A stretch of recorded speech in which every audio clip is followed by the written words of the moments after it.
ಭಾರತ ರತ್ನ ಶ್ರೀ ರಾಜೀವ್ ಗಾಂಧಿ ಜ್ಯೋತಿ ಯಾತ್ರಾ ಸಮಿತಿ ವತಿಯಿಂದ 35ನೇ ವರ್ಷದ ಜ್ಯೋತಿ ಯಾತ್ರೆಗೆ ಚಾಲನೆ. ಶೇಷಾದ್ರಿಪುರಂ ವೃತ್ತದಲ್ಲಿರುವ ಶ್ರೀ ರಾಜೀವ್ ಗಾಂಧಿ ಪುತ್ಥಳಿಗೆ ಮಾಲಾರ್ಪಣೆ ಹಾಗೂ ಪುಷ್ಪ ನಮನ ಸಲ್ಲಿಸಿದ ಆರೋಗ್ಯ ಮತ್ತು ಕುಟುಂಬ ಕಲ್ಯಾಣ ಸಚಿವರಾದ ಶ್ರೀ ದಿನೇಶ್ ಗುಂಡೂರಾವ್ ರವರು ಹಾಗೂ ಶ್ರೀ ರಾಜೀವ್ ಗಾಂಧಿ ಜ್ಯೋತಿ ಯಾತ್ರೆ ಸಮಿತಿ ಅಧ್ಯಕ್ಷರಾದ ಎಂ ಜಯಪ್ರಕಾಶ್, ಉಪಾಧ್ಯಕ್ಷರಾದ ಜಿ ಆನಂದ್, ಜ್ಯೋತಿ ಯಾತ್ರೆ ಸದಸ್ಯರುಗಳು ಮತ್ತು ಬ್ಲಾಕ್ ಕಾಂಗ್ರೆಸ್ ಸಮಿತಿ ಅಧ್ಯಕ್ಷರಾದ ಸರವಣ, ಕಾಂಗ್ರೆಸ್ ಮುಖಂಡರಾದ ರಘುನಾಥ್, ನವೀನ್ ಕುಮಾರ್ ರಾಥೋಡ್, ಮಲ್ಲೇಶ್, ಸತ್ಯನಾರಾಯಣ್, ವಿ ಸತ್ಯರಾಜ್, ರಮೇಶ್ ಅಣ್ಣ, ಅನಿಲ್ ಕುಮಾರ್, ಚಿನ್ನುಮಣಿ, ಶಿವಕುಮಾರ್, ವಾರ್ಡ್ ಅಧ್ಯಕ್ಷರು, ಸ್ಥಳೀಯ ಕಾಂಗ್ರೆಸ್ ಮುಖಂಡರು ಉಪಸ್ಥಿತರಿದ್ದರು.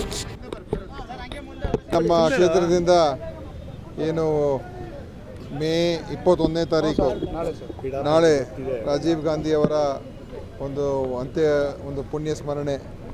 ಅವರು ಶ್ರೀಪೆರಂಬೂದರಲ್ಲಿ ಆದಂಥ ಒಂದು ಘೋರ ಹತ್ಯೆ ಏನಿತ್ತು, ಅವರನ್ನು ನಮ್ಮ ಭವಿಷ್ಯದ ನಾಯಕ, ನಮ್ಮ ಪ್ರಧಾನಿ ಭಾಳ ಚಿಕ್ಕ ವಯಸ್ಸಿನಲ್ಲಿ ನಾವು ಕಳ್ಕೊಂಡು, ಆದ್ದರಿಂದ ಅವರ ಸ್ಮರಣೆಯನ್ನು ನಮ್ಮ ಕ್ಷೇತ್ರದಿಂದ ನಮ್ಮ ರಾಜೀವ್ ಗಾಂಧಿ ಜ್ಯೋತಿ ಯಾತ್ರಾ ಸಮಿತಿಯವರು, ಜಯಪ್ರಕಾಶ್ ಅವರು ಮತ್ತು ಈ ಥರ ಅನೇಕ ಆನಂದ್ ಅವರು ಮತ್ತು ಭಾಳಷ್ಟು ಜನ ಎಲ್ಲ ಸೇರಿಕೊಂಡು ಕಳೆದ ಸುಮಾರು 20 ವರ್ಷಗಳಿಂದ ಹೆಚ್ಚು ಅವರು ಪ್ರತಿ ವರ್ಷ ಅಲ್ಲಿಗೆ ಹೋಗಿ ಈ ಜ್ಯೋತಿ ಯಾತ್ರೆ, ರಾಜೀವ್ ಗಾಂಧಿಯವರ ಏನು ಜೀವನದ ಒಂದು ಹೋರಾಟ, ದೇಶಕ್ಕೊಂದು ಆಧುನಿಕ ಭಾರತ ಮತ್ತು ಎಲ್ಲರಿಗೂ ಕೂಡ ಒಂದು ಸಮಾನವಾದಂಥ ಹಕ್ಕನ್ನು ಕೊಡುವಂಥದ್ದು, ಯುವಕರಿಗೆ ವಿಶೇಷವಾಗಿ ಏನು ಇವತ್ತು ಮಾಹಿತಿ ತಂತ್ರಜ್ಞಾನ ಇರ್ಬೋದು ಮತ್ತು ಹೊಸ ಒಂದು ಬೆಳವಣಿಗೆಗಳೇನಾಯಿತು ದೇಶದಲ್ಲಿ, ಅದರ ಎಲ್ಲತ್ತೂ ಕೂಡ ರಾಜೀವ್ ಗಾಂಧಿಯವರ ಕೊಡುಗೆ ಅಪಾರ ಇದೆ. ಅದನ್ನು ಸ್ಮರಣೆ ಮಾಡುವಂಥ ಕೆಲಸ, ಅವರ ಒಂದು ಅಗಲಿಕೆಯನ್ನು ನೆನಪು ಮಾಡಿಕೊಳ್ಳುವಂಥದ್ದು ಮತ್ತು ಇಲ್ಲಿಂದ ಇವತ್ತು ಈ ಯಾತ್ರೆ ಜ್ಯೋತಿಯನ್ನು ಎತ್ಕೊಂಡು ಹೋಗ್ತಾರೆ.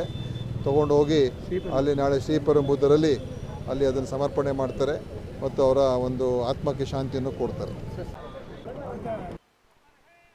ಸರ್, ಇದೊಂದು ಈ ರಾಷ್ಟ್ರವನ್ನು ನಿರ್ಮಾಣ ಮಾಡಿರ್ತಕ್ಕಂಥರಲ್ಲಿ ಪ್ರಮುಖರಾಗಿರ್ತಕ್ಕಂಥ ದಿವಂಗತ ರಾಜೀವ್ ಗಾಂಧಿ, ಭಾರತ ರತ್ನ ರಾಜೀವ್ ಗಾಂಧಿ ಅವರನ್ನು ಸ್ಮರಣೆ ಮಾಡ್ಕೊಳ್ತಕ್ಕಂಥದ್ದು ಮತ್ತು ಈ ದೇಶಕ್ಕಾಗಿ ತ್ಯಾಗ ಬಲಿದಾನ ಆಗಿರ್ತಕ್ಕಂಥ ಅವರ ತತ್ವ ಸಿದ್ಧಾಂತ ಮತ್ತು ದೇಶಕ್ಕೆ ಅವರು ಕೊಟ್ಟಿರ್ತಕ್ಕಂಥ ವಿಶೇಷವಾಗಿರ್ತಕ್ಕಂಥ ಕೊಡುಗೆ ಏನಿದೆ ಅದನ್ನು ಸ್ಮರಿಸೋದ್ರ ಒಂದು ಸಲುವಾಗಿ ಗಾಂಧಿನಗರ ಕ್ಷೇತ್ರದಲ್ಲಿ ವಿಶೇಷವಾಗಿ ಪ್ರತಿ ವರ್ಷದಂತೆ ಈ ವರ್ಷವೂ ಕೂಡ ಏನೋ ಒಂದು ರಾಜೀವ್ ಗಾಂಧಿ ಜ್ಯೋತಿ ಯಾತ್ರೆಗೆ ಚಾಲನೆ ಕೊಡ್ತಕ್ಕಂಥ ಕೆಲಸಕ್ಕೆ ನಮ್ಮೆಲ್ಲರ ನೆಚ್ಚಿನ ಧೀಮಂತ ನಾಯಕರು, ಕರ್ನಾಟಕ ರಾಜ್ಯದ ಆರೋಗ್ಯ ಮತ್ತು ಕುಟುಂಬ ಕಲ್ಯಾಣದ ಸಚಿವರು ಮತ್ತು ಜನಪ್ರಿಯ ನಾಯಕರಾಗಿರ್ತಕ್ಕಂಥ ಸನ್ಮಾನ್ಯ ದಿನೇಶ್ ಗುಂಡೂರಾವ್ ಸಾಹೇಬ್ರವರು ಈ ಒಂದು ಕಾರ್ಯಕ್ರಮಕ್ಕೆ ಚಾಲನೆ ನೀಡೋದ್ರ ಮುಖಾಂತರ ಪ್ರೋತ್ಸಾಹ ನೀಡಿ ಕಾಂಗ್ರೆಸ್ ಪಕ್ಷದ ಒಂದು ಏಳಿಗೆಗೆ ಮತ್ತು ಅತ್ಯಂತ ಪ್ರಮುಖವಾಗಿರ್ತಕ್ಕಂಥ ಕಾಂಗ್ರೆಸ್ ಪಕ್ಷದ ತತ್ವ ಸಿದ್ಧಾಂತ ಮತ್ತು ರಾಜೀವ್ ಗಾಂಧಿಯವರ ತ್ಯಾಗ ಮನೋಭಾವದ ಒಂದು ಪ್ರತೀಕವಾಗಿ ಪ್ರತಿ ಬಾರಿ ಅಂತ ಈ ಬಾರಿ ಕೂಡ ಸಹಕಾರ ನೀಡಿದ್ದಾರೆ. ಅವರಿಗೆ ನಮ್ಮ ಗಾಂಧಿನಗರ ವಿಧಾನಸಭಾ ಕ್ಷೇತ್ರದ ಎಲ್ಲ ಕಾಂಗ್ರೆಸ್ ಕಾರ್ಯಕರ್ತರು, ಪದಾಧಿಕಾರಿಗಳು ಮತ್ತು ನಾಯಕರುಗಳ ಪರವಾಗಿ ಅವರಿಗೆ ಕೃತಜ್ಞತೆ ಹೇಳಲಿಕ್ಕೆ ಬಯಸ್ತೀವಿ.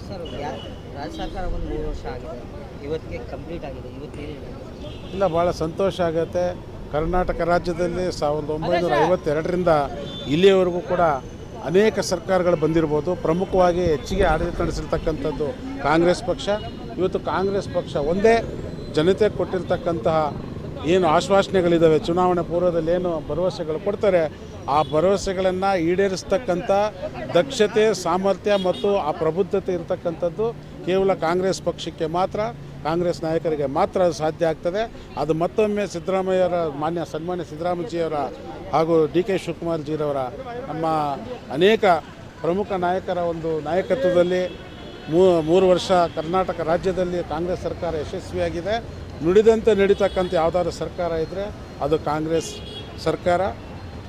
ಕರ್ನಾಟಕ ರಾಜ್ಯದಲ್ಲಿ ನಾವೇನು 5 ಗ್ಯಾರಂಟಿಗಳನ್ನು ಕೊಟ್ಟಿದ್ದೀವಿ, 5 ಗ್ಯಾರಂಟಿಗಳನ್ನು ಸಮರ್ಪಕವಾಗಿ ಎಲ್ಲವನ್ನು ಜಾರಿಗೆ ತಂದು ಮತ್ತು ಎಲ್ರಿಗೂ ಅದು ಸಿಗುವಂಥ ರೀತಿಯಲ್ಲಿ ನ್ಯಾಯಯುತವಾಗಿ ಯಾವುದೇ ಭ್ರಷ್ಟಾಚಾರ ಇಲ್ಲದೆ ಜನತೆಗೆ ಕಡೆ ವ್ಯಕ್ತಿಗೆ ಎಲ್ಲ ಸೌಲಭ್ಯಗಳು ಸಿಗಬೇಕಂತಕ್ಕಂಥ ದೃಷ್ಟಿಯಲ್ಲಿ ಇವತ್ತು ಸಫಲರಾಗಿದ್ದೀವಿ. ಎಲ್ಲ ಒಂದು ಕಡೆ ಇದೊಂದು ಕರ್ನಾಟಕ ರಾಜ್ಯದಲ್ಲಿ ಮುಂದಿನ ದಿನಗಳಲ್ಲಿ ಇನ್ನೂ ಹೆಚ್ಚಿನ ಒಂದು ಅಭಿವೃದ್ಧಿ ಪಥದಲ್ಲಿ ರಾಜ್ಯದ ಎಲ್ಲ ಜನತೆಯ ಕ್ಷೇಮಕ್ಕಾಗಿ ಶ್ರಮಿಸ್ತಕ್ಕಂಥ ಎಲ್ಲ ಒಂದು ದಿಕ್ಸೂಚಿ ಆಗಿದೆ ಅಂತ ಹೇಳಲಿಕ್ಕೆ ನಾನು ಬಯಸ್ತೇನೆ. ಮುಂದೆ 2 ವರ್ಷ ಕೂಡ ಈ ರಾಜ್ಯದಲ್ಲಿ ಅನೇಕ ಅಭಿವೃದ್ಧಿ ಕಾರ್ಯಕ್ರಮಗಳನ್ನು, ಉಳಿದಿರ್ತಕ್ಕಂಥ ಅಭಿವೃದ್ಧಿ ಕಾರ್ಯಕ್ರಮಗಳನ್ನು ಕೂಡ ನೀಡೋದ್ರ ಮುಖಾಂತರ ಕರ್ನಾಟಕ ರಾಜ್ಯದಲ್ಲಿ ಕಾಂಗ್ರೆಸ್ ಪಕ್ಷ ಮಾತ್ರ ಈ ರಾಜ್ಯದ ಕ್ಷೇಮಾಭಿವೃದ್ಧಿಗೆ, ಸರ್ವತೋಮುಖ ಅಭಿವೃದ್ಧಿಗೆ ಸ್ಪಂದಿಸ್ತಕ್ಕಂಥ ಪಕ್ಷ ಅಂತಕ್ಕಂಥದ್ದನ್ನು ಮತ್ತೊಮ್ಮೆ ಸಾಬೀತು ಮಾಡ್ತೇವೆ. ನಾವು 2028ರಲ್ಲೂ ಕೂಡ ಕಾಂಗ್ರೆಸ್ ನೇತೃತ್ವದ ಸರ್ಕಾರ ಬರ್ತಕ್ಕಂಥದ್ದು 100ಕ್ಕೆ 100ರಷ್ಟು ಅಚಲ ಅಂತಕ್ಕಂಥ ಮಾತನ್ನು ಈ ಸಂದರ್ಭದಲ್ಲಿ ಹೇಳಲಿಕ್ಕೆ ಬಯಸ್ತೇನೆ.